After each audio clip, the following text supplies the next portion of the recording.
और इस वक्त वॉर ब्रेकिंग न्यूज ये कि यूक्रेनी अस्पताल पर मिसाइल अटैक हुआ। सर्जरी के दौरान गिरी रूसी मिसाइल कैमरे में कैद हुआ ये मिसाइल हमला और इसका विध्वंस। मिसाइल हमले से अस्पताल को भारी नुकसान होने की खबर सामने आ रही है। सर्जरी की जा रही थी जिस वक्त देखिए ये धमाका हुआ, मिसाइल आकर गिरी अस्पताल पर, इसकी वजह से नुकसान हुआ है अस्पताल को। बीते 3 महीनों से जर्मनी के एयर डिफेंस को कुछ संदिग्ध ड्रोन नेस्तनाबूद कर रहे थे। जर्मनी में मौजूद मिलिट्री बेस और ट्रेनिंग सेंटर में घुसपैठ कर रहे थे। बावजूद इसके जर्मनी की सेना ड्रोन साजिश को तोड़ने में नाकाम रही। मगर इसी बीच जर्मनी में मौजूद नेटो के सबसे बड़े सैन्य अड्डे पर एक अज्ञात ड्रोन ने दस्तक दी और जानते हैं वो ड्रोन किस मुल्क का था? रूस का। तो क्या पुतिन का प्राइम टारगेट नेटो का सैन्य अड्डा था? क्या क्रेमलिन यूरोप में किसी बड़े हमले को अंजाम देने वाले थे? आखिर क्यों पुतिन का फोकस यूक्रेन की बजाय यूरोप पर शिफ्ट हुआ और कैसे पुतिन के प्रकोप से बचने के लिए नेटो ने इमरजेंसी रूट बनाया? देखिए इस रिपोर्ट में। जर्मनी का रैमस्टीन मिलिट्री बेस, जो यूरोप में नाटो देशों का सबसे बड़ा सैन्य अड्डा है, जहां यूएस मिलिट्री के सैकड़ों जवान 24/7 तैनात रहते हैं। इस सैन्य अड्डे को नाटो के बारूदी जखीरे के तौर पर भी जाना जाता है। मगर इसी रैमस्टीन मिलिट्री बेस पर मिस्ट्री ड्रोन की दस्तक ने बर्लिन से ब्रसेल्स तक, वॉर्सो से वॉशिंगटन तक खलबली मचा दी।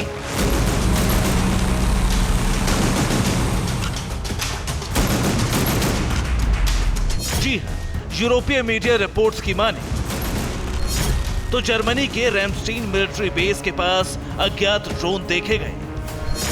क्लिट्स मिलिट्री ट्रेनिंग कैंप पर भी मिस्ट्री ड्रोन ने उड़ान भरी। HP-47 पोर्टेबल जैमर से ड्रोन तबाह करने की कोशिश हुई। जर्मन डिफेंस एक भी ड्रोन को नेस्तनाबूद करने में नाकाम रहा।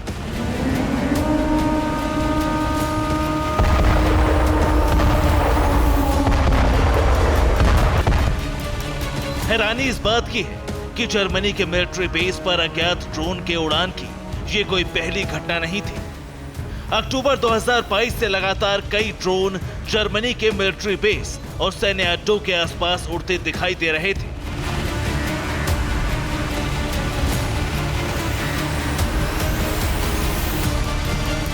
ऐसे में सवाल खड़ा होता है कि आखिर जर्मनी के मिलिट्री बेस के पास ड्रोन वाली साजिश किसने रची? यूरोप में मौजूद नाटो के सबसे बड़े बेस पर अज्ञात ड्रोन किसने भेजे? क्यों भेजे? क्या ये वाकई बड़े हमले की तैयारी थी या फिर ड्रोन के जरिए खुफिया जानकारी जुटाना मकसद था? तो आपको बता दें कि जर्मनी के जिस रैमस्टीन मिलिट्री बेस के पास ड्रोन दिखाई दिया, असल में वो रशियन ड्रोन थे जो लगातार जर्मनी के सैन्य अड्डों की रेकी कर रहे थे।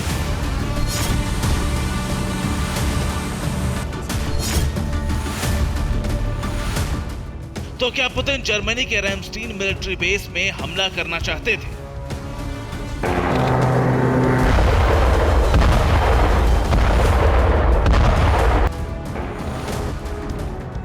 क्या यूरोप में मौजूद नेटो का सबसे बड़ा सैन्य अड्डा बारूद से दहलने वाला था?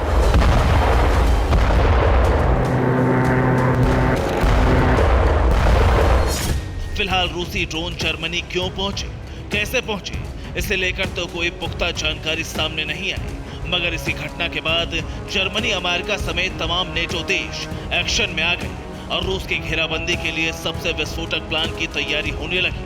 वो ये, यूक्रेन को हथियारों की सप्लाई तत्काल प्रभाव से बढ़ाए। जर्मनी ने यूक्रेन को टॉर्स मिसाइल भेजने का ऐलान किया। अमेरिका ने यूक्रेन को पैट्रियट मिसाइल देने की घोषणा की। स्लोवाकिया, हंगरी ने यूक्रेन को हथियार देने का ऐलान किया। इटली ने नाटो की तरह ईयू की सेना बनाने की अपील की। 3 दिन में रोमानिया से यूक्रेन तक इमरजेंसी सड़क बनाई गई।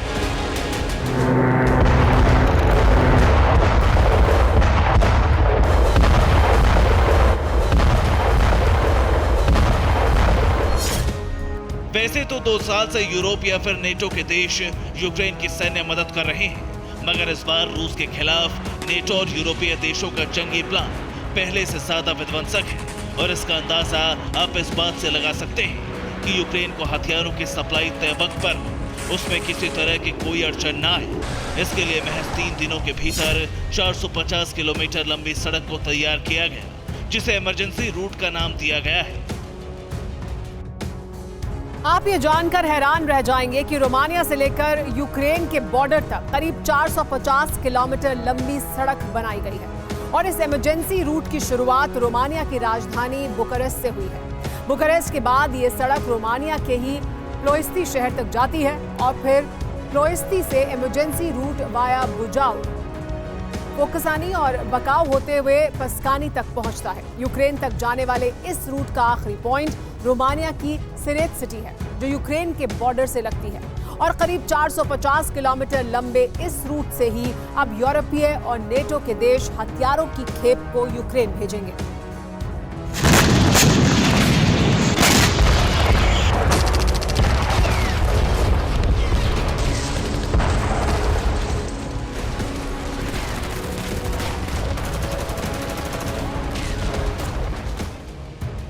आपको बता दें कि रोमानिया से यूक्रेन बॉर्डर तक बनाए गए इमरजेंसी रूट की कुछ तस्वीरें भी सामने आई, जिसमें सड़क को बनाने के लिए उस पर आवाजाही जल्द से जल्द हो, इसके लिए युद्ध स्तर पर काम चल रहा है। दावा तो यहां तक किया जा रहा है कि अब तक अमेरिका या फिर नेटो के देश पोलैंड के रास्ते यूक्रेन में हथियारों की सप्लाई कर रहे थे, मगर अब रोमानिया से यूक्रेन तक बने इमरजेंसी रूट से हथियार यूक्रेन डिलीवर किए जाएंगे, जिसका मतलब ये कि रूस के खिलाफ यूक्रेन पहले से ज्यादा ताकतवर होगा और विस्फोटक तरीके से रूसी सरजमी पर हमला करेगा।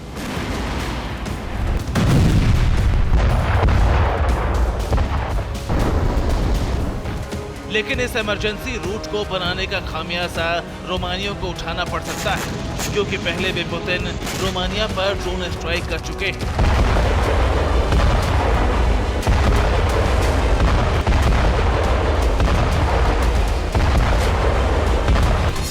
और अब तो रूसी ड्रोन जर्मनी तक जा पहुंचे, यानी मौजूदा हालात इस बात के साफ और सीधे संकेत दे रहे हैं कि पुतिन का फोकस अब यूक्रेन के बजाय नेटो पर शिफ्ट हो गया है।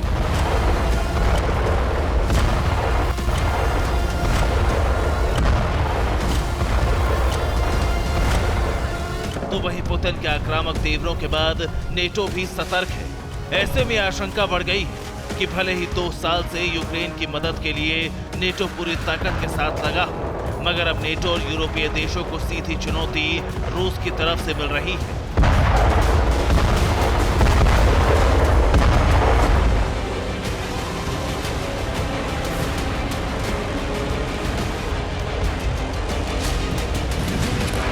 हालांकि जब तक नेटो में अमेरिका जैसा मुल्क शामिल है, मुमकिन है पुतिन के अटैक प्लान के खिलाफ जरूर बड़ा पलटवार हो सकता है।